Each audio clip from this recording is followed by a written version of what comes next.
वो पार्ट 2 के रूप में हम कम करते। ये सब काम यदि गलत है, आप लोग बताइए। अब वो आवास आज 2 लाख शुरुआत हुआ तो कल 9 लाख हम करने जाए, एक गलत तो नहीं होगा। इसीलिए पार्ट 2 लेके हम कम करने जा रहा है। और 100 यूनिट के बिजली के बीच में हम 125 यूनिट कर दिया है, जो 30 लाख कंज्यूमर को फ्री बिजली मिलेगा झारखंड प्रदेश में। और इसीलिए हेमंत बाबू का सोच था कि हमारा विद्यार्थी लोग कभी पैसा की अभाव से पढ़ाई बंद कर देता। अभी कोई भी विद्यार्थी, जैसा हम लोग छात्रवृत्ति को 3 गुना बढ़ा दिया, कभी डबल इंजन का सोचा नहीं था शिक्षा के लिए। क्या सोचा था? डबल इंजन का सवाल पीछे सरकार 5 से 6 हजार स्कूल को बंद कर दिया था। प्राइमरी नहीं देखने चाहता था भाजपा डबल इंजन सरकार। गांव का गरीब का बेटा, मजदूर का बेटा, किसान का बेटा प्राइमरी स्कूल से वंचित हो जाए, इसलिए 5 से 6 हजार स्कूल को प्राइमरी को बंद कर दिया था। कौन नहीं जानता है? और हम लोग छात्रवृत्ति बढ़ा दिया कि इसीलिए हम लोग जानते हैं, यह मजदूर का बेटा है, किसान का बेटा है, गरीब घर का बेटा है। मैट्रिक पास करने के बाद डिप्लोमा करने के लिए पैसा का कमी होता है।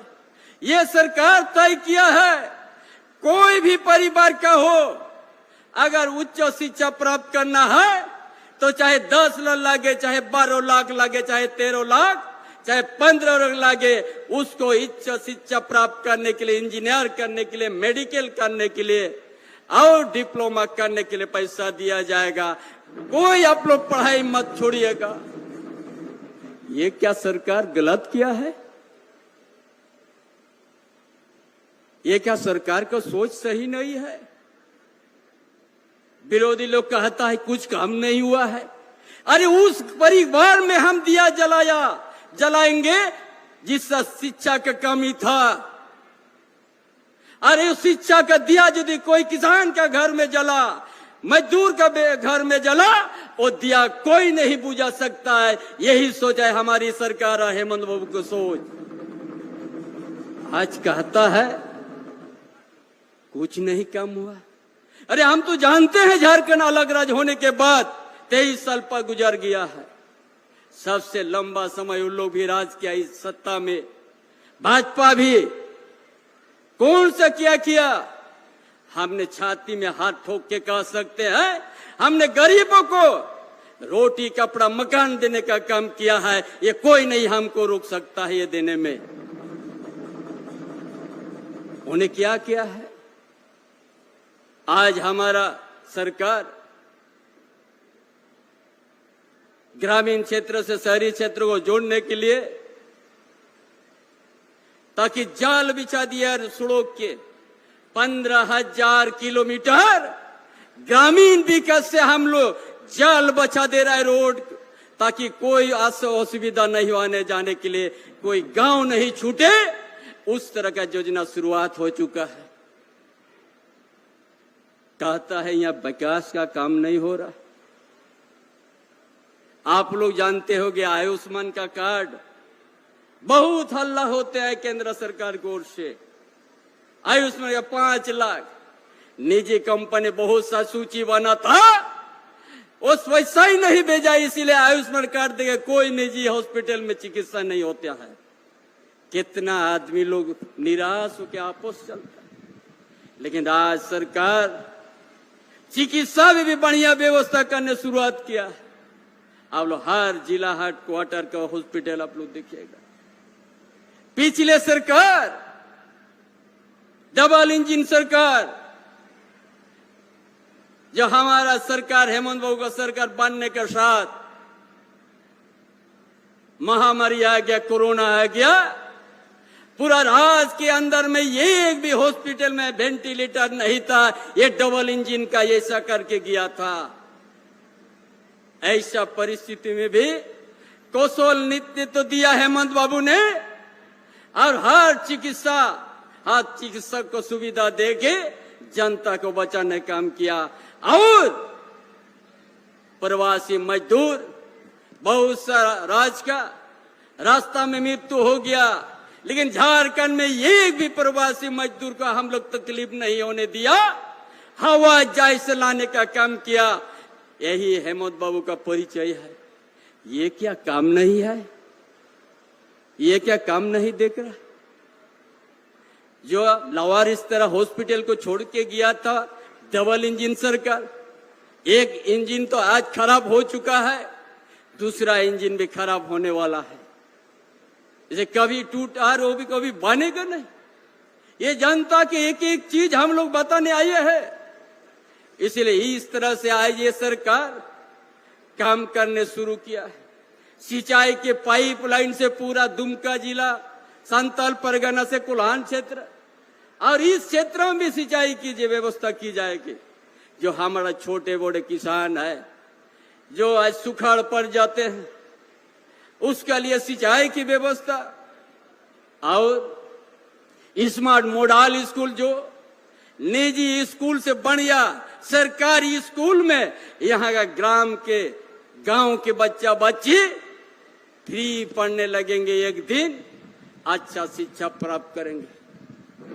और यहाँ का आदिवासी, यहाँ का दलित, यहाँ का पिछड़ा वर्ग, उनका विदेश भी हम लोग बच्चा को पढ़ने भेज दिया, ताकि जाओ यहाँ का मजदूर का बेटा, किसान का बेटा पढ़ के आ जाओ, झारखंड को एक दिन संभालो, झारखंड को संवारो। ये तो सोचा है झारखंड? पिछले सरकार तो नहीं सोचा किसी को पढ़ाई करने के लिए। हम लोग जानते हैं झारखंड को विकास करना है तो शिक्षा सबसे ज्यादा प्राथमिकता देना होगा। बिना शिक्षा से कोई आगे नहीं बढ़ सकता है। नहीं तो यह पूंजीवादी व्यवस्था, यहाँ का सारा चीज आज उन्हीं का हाथ में चल जाएगा।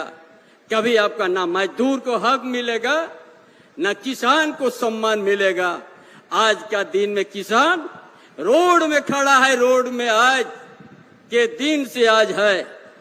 इसलिए आज को सोचना है हम सब। इसी तरह का आज हर सोच के साथ आज ये सरकार हमारा इस 4 साल के अंतर्गत में हमारा सखी मंडल जो 55,000 है, 55,000 को हम लोग सुखी मंडल को, गांव के हमारा समूह को हम लोग 8,247 करोड़ हम लोग सहायता दिया है, ताकि गांव से शुरुआत हो, गांव के सुखी मंडल या महिला समूह अपने पैर में खड़ा होके कुछ करने का क्षमता बने। ये कौन क्या है? उसका भी तो डबल इंजन सरकार था। 5 साल में कितना किया था? 600 करोड़ करीब किया था। ये स्थिति है, ये जानना जरूरी है। वो लोग कहते हैं हम लोग बहुत विकास करते हैं, दिखा दे कहीं। कोई वो लोग को दिखाने का जगह नहीं है। सिर्फ झारखंड को चरागांव लोग समझते हैं, भाजपा वाला लोग, क्योंकि यहाँ खनिज संपदा से भरा हुआ है। उसी के लिए उनका सिर्फ वो खनिज गीत के तरह नजर है। इसलिए तमाम भाइयों बहनों, ये सरकार हमारी सरकार यहाँ का गरीबों के साथ है, मजदूर के बेटा के साथ है, किसानों के साथ है, बेरोजगार युवा के लिए भी है। आज इसीलिए कानून बनाया है। हेमंत बाबू ने सोचा जैसा खनिज संपदा बहुत ज्यादा है, निजी कंपनी भी उसी तरह बहुत ज्यादा है। इसलिए ये कानून बना लिया कि यहाँ का बेरोजगार, यहाँ का युवती हो चाहे बेरोजगार, सभी को निजी कंपनी में 75% नियुक्ति देना अनिवार्य कानून बना दिया है। ये सोच है सरकार की, कैसे करके हमारा आदिवासी यहाँ का मूलवासी का विद्यार्थी को न्याय मिलेगा, रोजगार मिलेगा, इसके लिए कानून बना पड़ा। और हमारा भाई बहन, हमारा बहन सब जो रोड किनारे हंडिया दारू बेचते हैं, ये फूलो जानो आशीर्वाद योजना के माध्यम से यहाँ 30-35 हजार महिला को आज 50 हजार देने हम लोग शुरू कर दिया, ताकि ये झारखंड के आदिवासी मूलवासी बहुत बड़ा साफ है कि ये नशा से दूर रहना है। नशा सबसे समाज परिवार को नष्ट कर देता है। इसीलिए आज उसको छुड़ाने के लिए हेमंत बाबू ने फूलो जो ना आशीर्वाद योजना लाया और उससे 35,000 महिला को 50,000 देके और उनको अपने अलग से बिजनेस करो। मुख्यमंत्री रोजगार सृजन योजना से यहाँ का बेरोजगार को 25 लाख तक हम लोग फ्री देते हैं, जो 40% सब्सिडी है। कौन सोचा इस तरह का? कहता है कोई विकास का खाका नहीं है। अरे यहाँ का बेरोजगार को रोजगार देने के लिए मुख्यमंत्री सृजन बेरोजगार योजना को लाया, जो 25 लाख तक है और 40% सब्सिडी है। यहाँ हजारों युवा ने अपना जो कारोबार, अपना जो भी कारोबार करते हो लोन लेके आज 40% छूट है। इस तरह का योजना चला रहा है ताकि यहाँ का आज जो असहाय है और यहाँ जो छोटा छोटा दुकान है, ताकि उसका पूंजी का कमी नहीं हो, इसके लिए इस योजना को लाने का काम किया, ताकि इस झारखंड नाम का धनी प्रदेश है। इसीलिए यो सोच के साथ, ताकि अच्छा शिक्षा और अच्छा स्वास्थ्य और कृत्रिम का सिंचाई का व्यवस्था, तभी जाके झारखंड आगे बढ़ेगा। यही बुनियादी सवाल को लेके हेमंत बाबू ने अपना कदम उठाया, योजना बनाने शुरू किया और पूरा झारखंड प्रदेश में दिखने लग गया। कोई गरीब घर में अब भूख से कोई नहीं सो रहा। आने वाला दिन हो सही सिंचाई व्यवस्था देंगे तो बाद में उनको कहेगा हमको और अनुदान की जरूरत नहीं है। ये सोच के साथ हम लोग काम करते हैं कि आने वाला दिन ऐसा हम लोग सिंचाई का व्यवस्था कर देंगे, यहाँ का किसान अपने पैर में खड़ा होकर कहेगा अब मेरा घर में धन पड़ गया है। ये कदम हम लोग शुरुआत किया है। इसी तरह सभी भाइयों बहनों, आज का इसलिए आवाज बहुत सा बात आते हैं, ये केंद्र सरकार की भेदभाव, झारखंड के साथ भेदभाव किया है, ये हम खुल करके कहते हैं। इसीलिए आवाज लाना पड़ा है। इसीलिए हर झारखंड वासियों को, यहाँ का आदिवासी मूलवासी, दलित, पिछड़ा वर्ग, हर समस्या के साथ हम लोग खड़ा है। आने वाला दिन एक एक जिस तरह से गांव से ही सरकार, उसे गांव से ही सरकार चलेगी और एक एक जन समस्या को हम समाधान करेंगे। इस झारखंड प्रदेश भारत देश के अंदर में अच्छा आदर्श प्रदेश हम लोग बनाएंगे, जिस राज्य में एक मानव से दूसरा मानव में कोई मतभेद नहीं रहेगा। सम्मान विचार के साथ हम इस झारखंड में हम लोग रहेंगे। इन्हीं बातों के साथ अपना विचार समाप्त करता हूँ। जोहार, जय झारखंड।